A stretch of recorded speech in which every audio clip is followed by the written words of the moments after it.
ایمان کی قدر کرو، ہیں اللہ کا شکر ادا کرنا چاہیے۔ میں ایک دعا بتاتا ہوں آپ کو، ویسے میں ایک چوٹ کرنے کے لیے بات کہتا ہوں، آپ نے دل سے پوچھو کہ ہم نے اللہ کا صرف اس لیے شکر ادا کیا ہو کہ اللہ تیری مہربانی تو نے مسلمان گھرانے میں بنایا ہے۔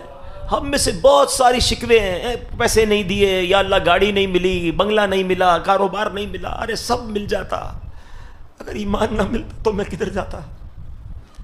میں اربوں پتی ہوتا اور خدا نہ خواستہ کسی غیر مسلم گھر میں پیدا ہوتا، میں کیا کرتا؟ ایمان سے بڑھ کر کچھ نہیں ہے، ساری دنیا کی دولت ایک طرف، ایمان کی دولت ایک طرف، اور ہمیں تو بن مانگے ملا نا، نو اسٹرگل، نو پرابلم۔ پڑھو تو صحیح صحابہ کرام کو، حضرت خباب رضی اللہ عنہ کے بارے میں آتا ہے، ایک بار آپ کی پیٹھ ہے نا، کرتا انہوں نے اٹھایا تو اس پہ وائٹ نشان تھے۔ حضرت عمر نے کہا خباب یہ تمہیں کیا ہوا؟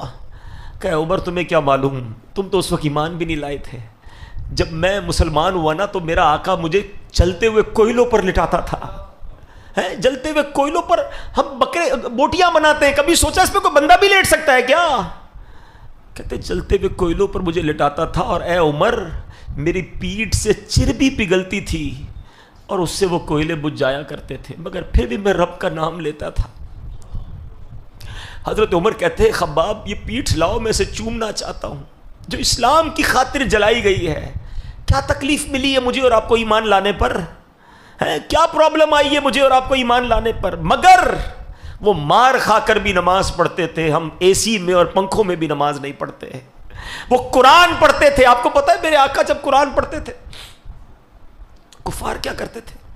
انہوں نے لڑکے رکھے ہوئے تھے کہ نبی پاک قرآن پڑھے تو تم شور مچانا، تم تالیاں بجانا، تم یہ کہنا معاذ اللہ یہ جھوٹا ہے، اس کی بات نہ سنو۔ ان کو ڈر تھا کہ ان کی تلاوت لوگ سن لیں گے تو ایمان لے آئیں گے۔ قرآن اللہ کے حبیب پڑھتے تھے، وہ لوگوں کو سننے نہیں دیتے تھے۔ اگر آج ہمارے گھروں میں قرآن موجود ہے، ہم قرآن نہیں پڑھتے۔ We have to answer for those all things۔ کبھی کہیں تو جواب دینا پڑے گا نا کہ یار وہ لوگ مار کھا کر عبادت کرتے تھے اور ہمیں سب چیزیں میسر ہیں، مسجدیں ہماری گلیوں میں ہیں، اذانیں ہمارے پاس ہو رہی ہیں، مگر ہمارے پاس نماز پڑھنے کا ٹائم نہیں، مسجد میں جانے کا ٹائم نہیں، قرآن کھولنے کا ٹائم نہیں۔ پھر سب سے بڑی بات یہ کہ ایمان کی قدر تو کرو نا یار، اتنا آسانی سے مل گیا تو قدر ہی ختم ہو گئی، آج کسی کو احساس ہی نہیں ہے۔ آپ کو پتہ ہے اللہ کے حبیب علیہ الصلوۃ والسلام یہ دعا کیا کرتے تھے، یا مقلب القلوب ثبت قلبی علی دینک، اے دلوں کو پھیرنے والے میرے دل کو اپنے دین پر ثابت قدمی عطا فرما۔ یہ ہم سب کی کہتے ہیں تربیت کے لیے، میرے آقا کا دل مبارک تو وہ ہے جس کے صدقے ہمیں ایمان ملا ہے، مگر یہ سکھا رہے ہیں ہمیں کہ دیکھو ایمان جا بھی سکتا ہے، تھنک اباؤٹ اٹ، سوچا کرو۔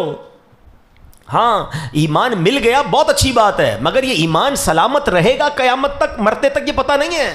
ساری زندگی نمازیں پڑھی، روزے رکھے، حج کیے، اور اگر ایمان پر خاتمہ نہیں ہوا نا، نل اینڈ وائڈ، سب ختم ہو جائے گا۔ سب سے مین چیز ایمان ہے، مگر ہم میں سے شاید کوئی ہوگا جس کو ایمان کی فکر ہوتی ہوگی کہ ایمان بھی بچ جائے، یا اللہ ایمان سلامت لے کے جاؤں۔